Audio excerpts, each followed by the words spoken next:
जय हिंद दोस्तों। एक बच्चा जिसने एक सपना देखा इंडियन आर्मी के ऑफिसर बनने की, उन्होंने बहुत मेहनत भी की, लेकिन 5 बार लगातार फेल होने के बाद छठी बार जाकर के वो बना इंडियन आर्मी का लेफ्टिनेंट। यह घटना प्रति डिफेंस एस्पिरेंट्स के लिए एक मोटिवेशन की आग की तरह काम करेगा, क्योंकि आप अपने आंखों के सामने देखोगे कि एक लड़का अपने सपनों को जीने के लिए इंडियन आर्मी ज्वाइन करने के लिए क्या कुछ कर सकता है। और ये प्रिपरेशन का रास्ता आसान नहीं था। इस लड़के के फादर मेजर हरमिंदर पाल सिंह साहब 18 ग्रेनेडियर के थे। ये बच्चा मात्र 3 महीने का था साहब, जब जम्मू एंड कश्मीर के बारामूला में एक एंटी टेररिस्ट ऑपरेशन में उनके फादर शहीद हो जाते हैं। उनके फादर को मरणोपरांत शौर्य चक्र से भी सम्मानित किया जाता है। पिताजी के गुजरने के बाद से शुरू होती है जिंदगी में स्ट्रगल, और उसी स्ट्रगल से पैदा होता है एक वीर योद्धा जिनका नाम है लेफ्टिनेंट नवतेश्वर सिंह साहब। सिंह परिवार के सिर्फ उनके फादर ही नहीं बल्कि उनके दादाजी भी कैप्टन हरपाल सिंह भी इंडियन आर्मी के 3 फील्ड रेजिमेंट से थे। अपने पिता गुजर जाने के 24 साल के बाद ये लड़का अपने फादर के फुटस्टेप को फॉलो करते हुए अपने पिता के यूनिट में ही लेफ्टिनेंट बनता है। 3 महीने के उम्र से पिता को खोने का जो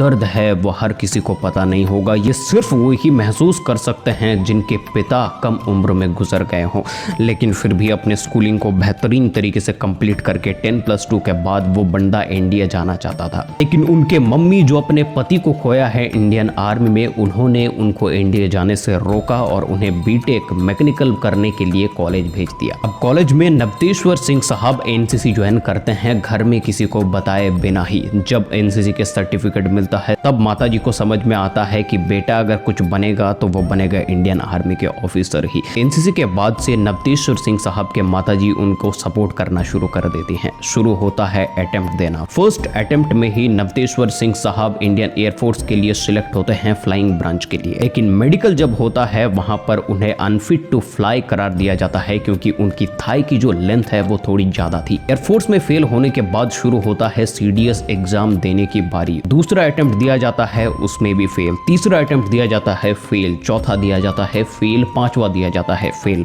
सब जिंदगी के हर एक दरवाजे, जिंदगी के एग्जाम के हर एक दरवाजे एक के बाद एक बंद हो रहे थे। उस वक्त भी उस वर्दी के लिए वो लड़ रहा था, अपने कंधों पर लगने वाले 2 स्टार्स के लिए वो लड़ रहा था। और फाइनली 6th अटेम्प्ट में वो एनसीसी स्पेशल एंट्री के थ्रू उनका सिलेक्शन होता है ओटीए में। लेफ्टिनेंट नवतेश्वर सिंह साहब का यह कहना है कि मैंने अपने पिताजी के साथ सिर्फ 1 महीने का वक्त गुजारा था। जब मैं पैदा हुआ उस वक्त पर पिताजी मेरे साथ थे, और उसके बाद से 1 महीने तक मैंने अपने पिताजी को महसूस किया। मेरे पापा एक छोटे से बुक के आखिरी पेज पर लिखा करते थे कि what father and mother want the baby to become in future. और आज 24 साल के बाद जब मैंने ओटीए ज्वाइन किया तो मैंने उसी बुक के आखिरी पेज पर, उसी लेखा के नीचे जहां पर मेरे पापा लिखा करते थे, उसी के नीचे मैंने लिखा इंडियन आर्मी ऑफिसर। जिंदगी में चलते हुए अपने लक्ष्य को पाने की कोशिश में जिंदगी आपको तोड़ने की हजारों कोशिश करेंगी, लेकिन अगर आपने सच्चे दिल से निरंतर मेहनत करते रहे तो एक दिन किस्मत भी आपके आगे झुकेगा ही झुकेगा। और उस दिन न सिर्फ आपको अपना लक्ष्य मिलेगा बल्कि आप